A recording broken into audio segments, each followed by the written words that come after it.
Sonic & Knuckles Battle Royale.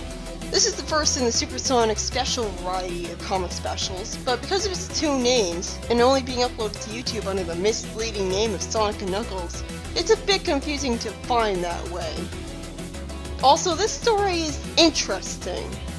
We start out with the Freedom Fighters on a plane trip to Angel Island because of a distress call, with Dulcie's presence reminding me that despite appearing for one line in issue 46, she never got to actually do anything, other than make a great snarky retort against Jeffrey in a story that hasn't been properly concluded yet. I hope she'll actually justify her presence this time. Looking at this image of Sally referring to Rotor telling them at the campfire that Knuckles had found the Sword of Acorns reminds me of my first ever experience with this issue.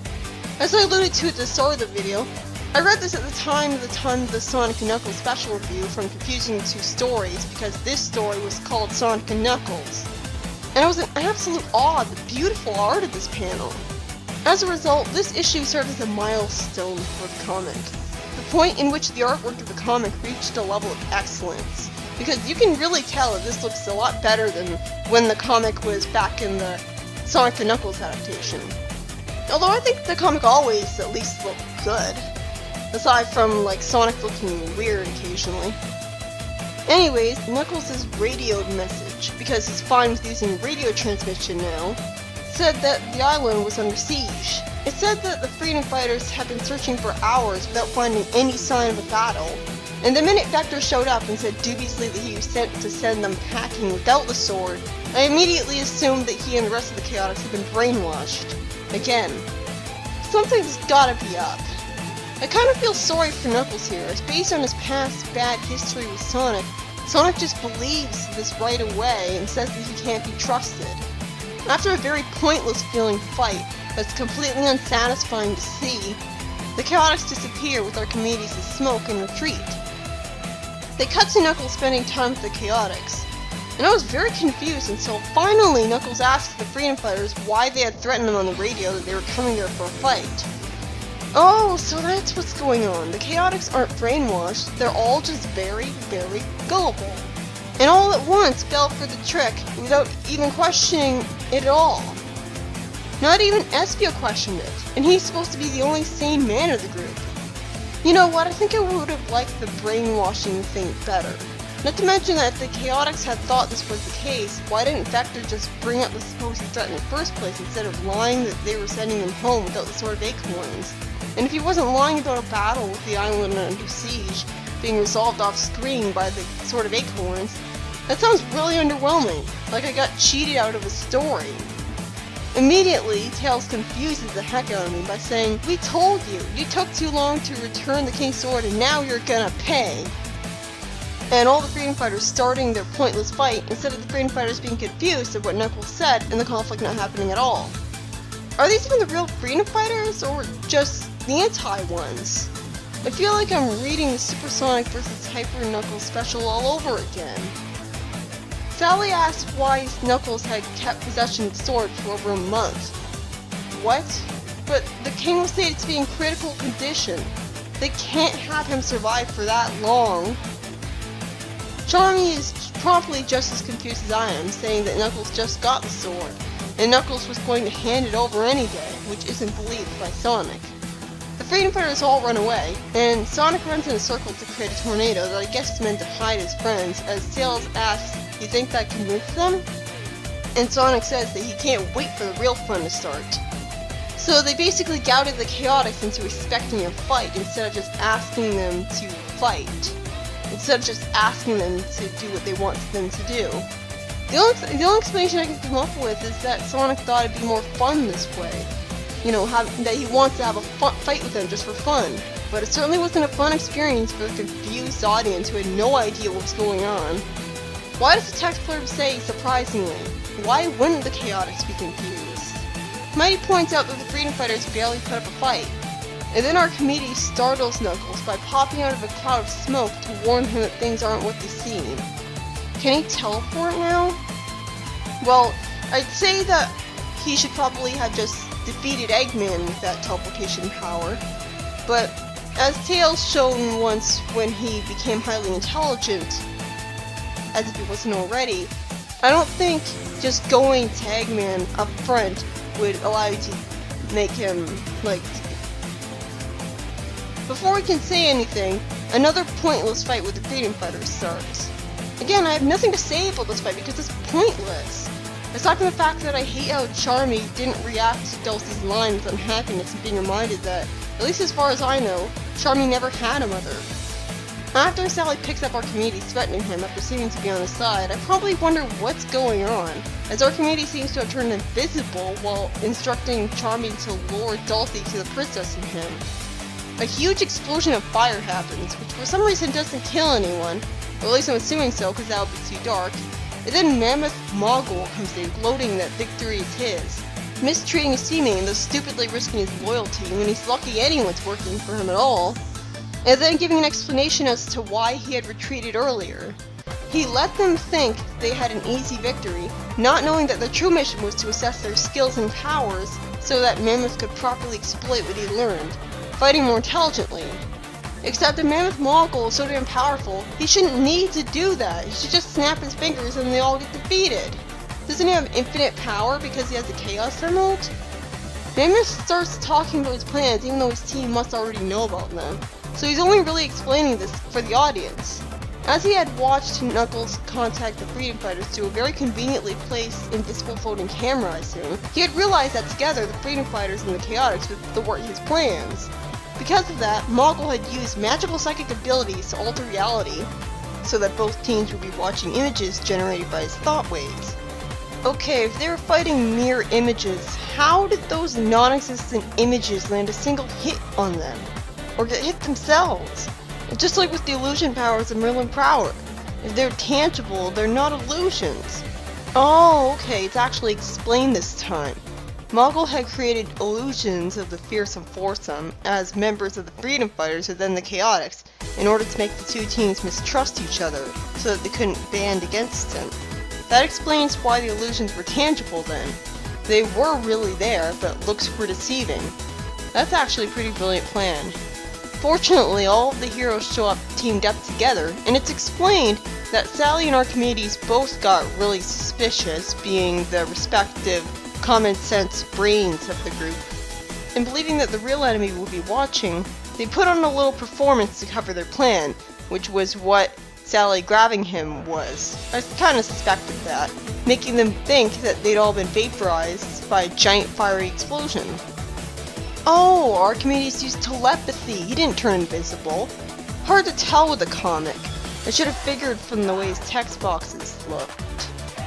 It's kind of annoying, because you know, like he can apparently teleport, and now he has telepathy. I don't know. I mean, the smoke makes sense because he's a fire ant smoke, but they seem to be giving him all sorts of magical powers out of nowhere. Not them really complaining. I mean, it's a fire ant movie, and nothing's really too ridiculous for that concept. I guess Mogul can't tell that someone else is a psychic then, because he was surprised by his telepathy. By the way, I'm glad he at least said psionic, or however you pronounce it, instead of psychic, because obviously psychics have never been known to have the ability to disguise their friends as other people like Mogul did with his mind. It's explained that while Mogul was distracted by the flames, Archimedes teleported everyone to safety. Sally explains that Mighty said that the powers of the nearby Archimedes helped him to escape, but the problem is that the Chaotix know that Archimedes had to touch you, and while he had disguised his soldiers, he didn't disguise their powers. Bunny says that everybody knows she only has super strength in a robotic arm, and now I feel stupid for not noticing that, but it was only one panel, so it was easy for me to overlook that in the commotion of everything else. Then it's said that the fake Sonic wasn't nearly as fast as the real Sonic. Tails asks why only 4 of the 6 Chaotix had attacked them, and Charmy asks how come 7 Freedom Fighters landed when only 4 attacked them. And then Sonic says that there's no way a nice guy like Mighty would have attacked him without talking at all first. So basically, this is the Sally miniseries issue 3 situation when the plan was so complicated that they needed to have a whole bunch of panels after the fact explaining all the subtle foreshadowing to the audience. I'll admit this is pretty brilliant when you know what's going on, I can imagine the story would be a lot better in the second read when you know that nobody's actually acting out character for the sake of giving the audience some bites. The problem is, by creating that assumption, the story was not in any way a fun read on the first time until it got to the foreshadowing explaining part. And even then, I'm sure the foreshadowing explaining part isn't nearly as fun on the second read because you already know that stuff, and so it's just exposition dumping. Antoine demands Moggle to hand over the Sword of Acorns without being afraid of him, because apparently Knuckles lost it for some reason and it was found by him. Why the hell would Knuckles lose the Sword of Acorns in the first place? Wouldn't he just hold on to it at all times? Moggle seems too powerful, and Archimedes tries to use the Chaos Emerald against him. And then, well, I'm really glad Tails explains this later, he blew him out of the universe. I'm glad they said this because I had no idea what was going on. That's a problem with the comic being just a series of still images. I was kind of expecting that he would use the Chaos Emerald and then it would just be taken from him, because that was definitely what Moggle wanted, was the Chaos Emerald. And he has an affinity for them, so it would just have him take it and make him stronger. Knuckles explains that Archimedes had taken a chance that one Chaos Emerald might blow up another after being attracted magnetically to the other one. Still, I've never seen this sort of thing happen before with the Emeralds, so it honestly feels like a lazy Deus Ex Machina rushing Moggle being defeated as fast as possible. That was not a satisfying ending. Also, I have no idea where the sword was left behind when Moggle was taken to another dimension. Moggle was holding the sword, so the same logic applying to his clothes being taken to the other universe should also apply to the sword. I guess the Chaos Emeralds just decided to be nice to the heroes that day and knew that they deserved to get the sword, somehow. Actually, this does get explained later. So in a heartwarming moment, Knuckles solemnly gives Sally the sword, and Sally knights him as Sir Knuckles, which is fortunately not a title he's ever called again, or at least I hope so, because it sounds really silly and only makes me think of his role in Black Knight. We already had a Sir Knuckles, thank you.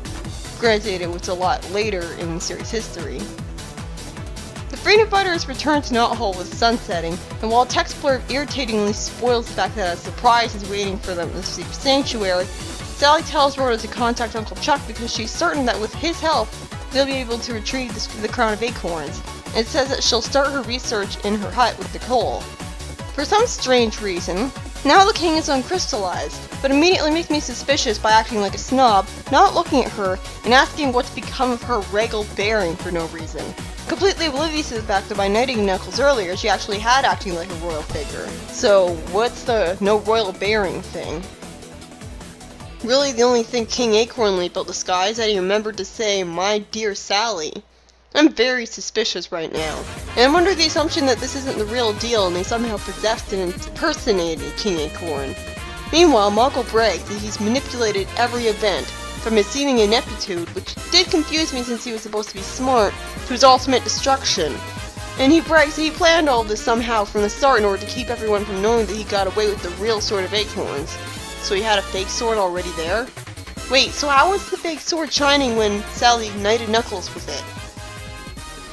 Oh, there's a backup story that wasn't included in the video. It's fun. Antoine is talking to himself instead of thinking in his non-native language for some reason, and wondering what was so special about his map that his father had to hide it in the hilt of his sword. A sword that's now his own. Unfortunately, he has an inexplicable jerk moment where he just tells Bunny to buzz off and mind her own business. Although for some reason I'm only sad about this because he's being an inexplicable asshole with his future girlfriend. I don't really care otherwise. I wonder why.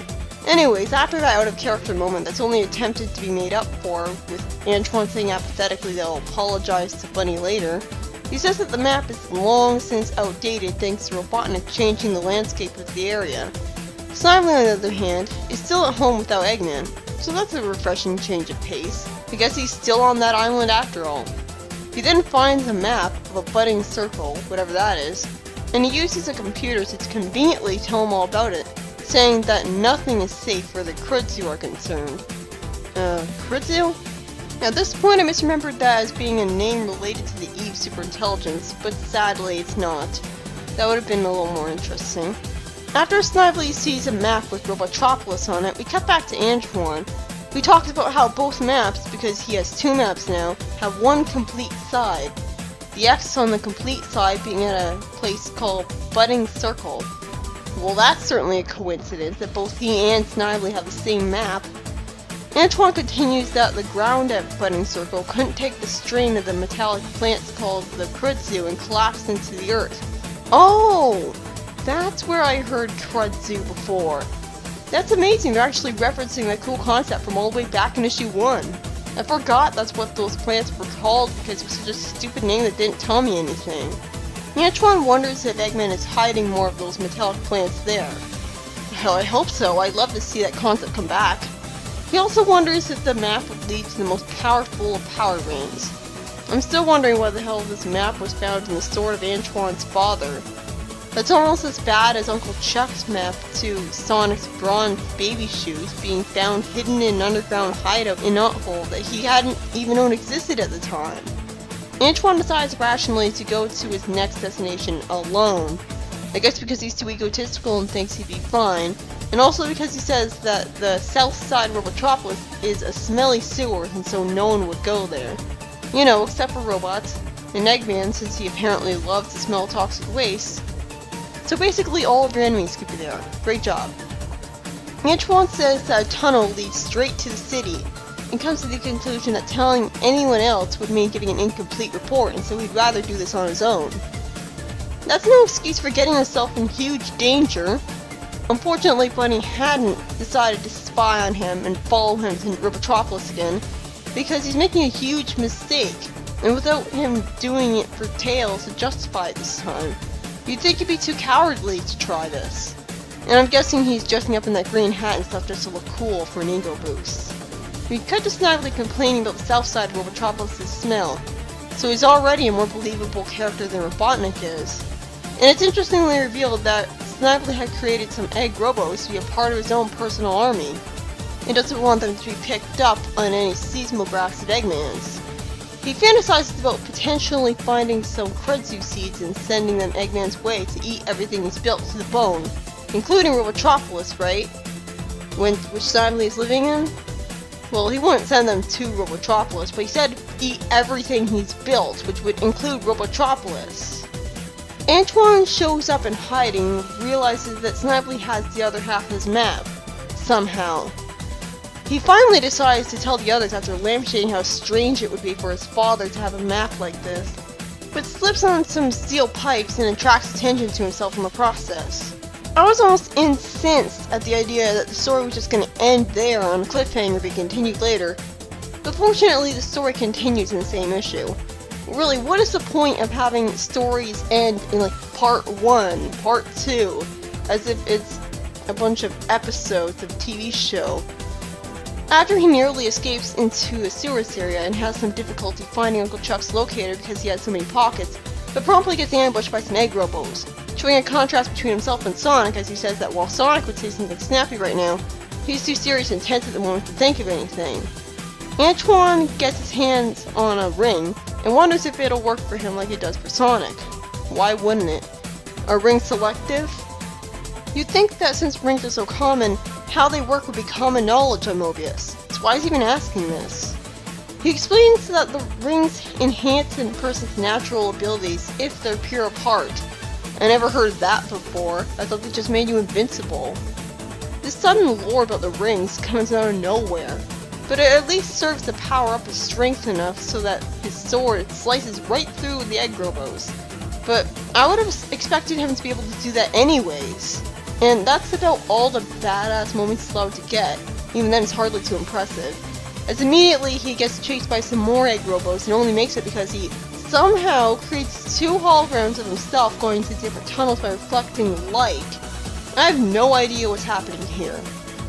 He tells Chuck what had happened recently, with Chuck saying that everyone had noticed his absence and been wondering if he had been captured. And Chuck says that Rotor had been tracking some strange seismic activity in the area Antoine had been in, and had taken Sonic and Bunny to check in on it. Why would he ever go to a place where he thinks there might be an earthquake? Once again, Antoine arbitrarily insists that he must do something dangerous alone. But this time it's for a noble reason, as he says that if it weren't for him arbitrarily not telling anyone what he was up to, this wouldn't have happened. He runs off before Chuck can stop him, and throws Sonic the ring while he's under attack, Bunny shoots a laser from an arm cannon, while Rotor complains he doesn't feel so good for some reason, but immediately snaps out of it, so that was pointless. Rotor says, "You didn't call these guys, did you, Antoine?" I feel funny about him just accusing Antoine of doing that to them so easily. Antoine may not be a good person, as his scheming against Sonic in issue 40's arc proved, but he wouldn't want to help Eggman. He's Eggman! Who would? And he just shrugs off that accusation, with it never being brought up again. Antoine tells his friends to follow him because he knows the way, and Bunny asks why the Swap-Bots aren't following her down there, wondering if they didn't come for them. Oh, great! Robotnik comes back, in a backup story and in a special of that. He shows up in a flying airship he made, shouting at Snively for making attack robots more powerful than his, saying that he had gotten an anonymous call that he was having some new superpowered bots there. Don't worry, it's explained who made the call. Snively lies, terrified that those were his digging robots, saying that he was testing a toxin that destroys ground structures, namely forest stuff, when the Freedom Fighters attacked, destroying all of his research and the digging robots with them, explaining away why Eggman won't be able to find all that research. Throughout all of this tedious lying, I'm wondering two things. One, why Eggman doesn't realize this is an obvious lie and instead says he'll pay for the so-called arrogance. And two, how Snively can talk when Robotnik is holding his neck. And the story ends with Antoine mentioning that Uncle Chuck had made that anonymous call to Eggman, because he can totally call Eggman when he was on a remote island with no contact with anyone else. If Eggman could just call any robot of his, why didn't he just call robots to take him out of the island a lot faster? Why did he have to build an airship? And he says that he still doesn't know what's on the upper end of the map, but maybe he will someday. And the story ends with me very disappointed that the metallic plant robots never showed up. Were they even there in the first place? The main story was by Kent Taylor and Ted Penders. The story was just confusing. On the first read, it's just frustrating because you expect it to be another Super Sonic vs. Hyper Knuckles situation, where there's lots of fighting between people who are supposed to be on the same side that feels like pointless filler. And now it's even worse because instead of it starting from just one character having a grudge, it's the entirety of both teams seeming to act out character. When I first read this story and I saw what I thought was the Chaotix threatening the Freedom Fighters, I'd assumed that they were brainwashed, either by the Enchantress, who had made plans to make them her slaves earlier, or by Mammoth Mogul. I think that would have been a lot simpler, and a part of me wishes they had just gone with that because watching the fake illusions was just confusing and frustrating when I didn't know what was going on. Looking back on it, after all of the subtle foreshadowing was explained, I felt pretty stupid for not noticing all of it and figuring things out. In my defense, I don't think the comics ever stated before that our community needs to touch someone to perform its Vanishing Act. And I caught the mighty not being nice thing that I assumed the Chaotix had been brainwashed because of the way they're acting in the first place. But when I said these weren't the real Freedom Fighters, I was actually expecting them to be the anti-Freedom Fighters provoking another fight disguised as them. And that was sarcasm. Again, that would have been a lot simpler and easier to understand. Looking at the explanation of what had been going on and how Sally and our communities naturally had gotten suspicious of it all, and how Mogul somehow predicted that and predicted exactly what they would do, I do feel like it was pretty clever writing, but that doesn't change the fact that it wasn't fun to read it on the first time through, not knowing that this wasn't the result of terrible writing. And when a story isn't fun to read the first time through, I'd say that's bad writing all by itself. I mean, you can't just assume that a story is going to be one that you'll want to read again. If I don't have fun reading a story the first time through, what inclination do I have to go back to it? Even the Sally miniseries with its underlying fake Sally plot was much more enjoyable than this. For the first two issues, the fake Sally stuff only appeared at the very end of each issue, so it was really out of the way, and not knowing it wasn't the real Sally did nothing to hinder my enjoyment by making me confused. She was in character the whole time, so it really wouldn't have mattered if she was a real Sally or not. Here, you need to know that the writers knew what they were doing, or you'd think that it's just a dumb story where the two teams fight each other uncharacteristically for the stupidest of reasons, Sonic Rivals style. And even with Mammoth Mogul's convoluted plot out of the way, a convoluted plot that I'm not sure he even needed, because if he was so damn powerful with the Sword of Acorns at that, he should have instantly defeated all the heroes anyways. The lead up to the confrontation with Mogul was full of pointless filler because of all the prior fights feeling so pointless. It was just like the Supersonic vs. Hyper Knuckles special there. They were both heroes. They should be both on the same side. Why are they fighting? Not to mention, I just realized a plot hole. If Bunny having super strength in the wrong arm was a giveaway to the illusion, and the illusion was actually one of the greatest fears in foursome, how did that guy manage to stand tall enough to make it look like he was Bunny standing tall with her legs retracted, and allow him to have the super strength? And, like, did he have super strength in the first place to the same extent as Bunny, to the point where he could do the same thing as her? Was the one disguised as Bunny a really tall member of the Fears of Foursome and one with super strength? And because I spent that whole time disguised as people, I don't feel like the Fears of Foursome really got used as characters, because not only do I still not know any of their personalities, so none of them really feel like believable people to me, but because they had to be passing off as people they weren't allowed to show off their unique powers, which I've already forgotten about. That's not even getting into the fact that I'm confused as all hell about why Mogul got transported to another dimension. And since Knuckles said he was taking a chance, Mogul's brilliant plan hinged on something completely luck-based happening for it to work. It does at least explain why the Sword of Acorns got left behind though. It wasn't. So that at least makes more sense. But yeah, honestly I think the whole Illusions plotline never should have happened at all. It was just needlessly confusing for the first time. Have the Chaotix have been brainwashed into fighting the heroes, or the anti-freedom fighters framing the heroes fighting the Chaotix disguised as them, and make that clear from the beginning that this is what is happening, and the story would have been a lot more enjoyable instead of the first time reader just assuming it was all a product of bad writing. In the backup story by Tom Rolston, a new writer, at the very least it showed that Antoine could be competent on a mission all alone, but in general it was just frustrating. He uncharacteristically told Bunny to buzz off and kept it to himself what his map business was. Bunny uncharacteristically didn't try to find out what he was up to and follow him on his mission like in a similar situation. Antoine's father apparently had a map of a place Snidely had the other half of, and this is never explained. So basically all of this combines to make the story just happen for no real reason. And the worst part is that I don't think Antoine made a sympathetic protagonist. So the story was just tedious with just him in it looking all serious the whole time. As if I'm supposed to take him seriously and think that Antoine, of all people, is a badass. I'm sorry, but no, he doesn't have any special powers. It's like he's just some regular guy. It's not like he can shoot lasers out of his arm or anything. And yet the only time he was not taken completely seriously was when he slipped on something, being clumsy, like the time he tripped down a snowy hill and fell in front of a frozen caveman. I guess he was written too seriously and competently, constantly having a negative scowl on his face that makes him look totally unsympathetic. But that at least can be excused because it's by an inexperienced new writer who didn't know any better. If this was supposed to be a satisfying solo story for showing Antoine's competence, then it failed to get me respect for him, as all he did was wander around, run from robots, use a ring to get a very temporary power-up, and somehow make holograms of himself in a Deus Ex Machina. And that ring thing, I expected him to be able to do even without the ring. All this concluding Eggman unceremoniously coming back way too damn early for me, before Snidely could ever do anything remarkable as the main villain. He had just gotten a new group of robots built. And Antoine never does apologize to Bunny. So combined with the plant robots not showing up again when I was led to believe they would, and the story was just a huge disappointment.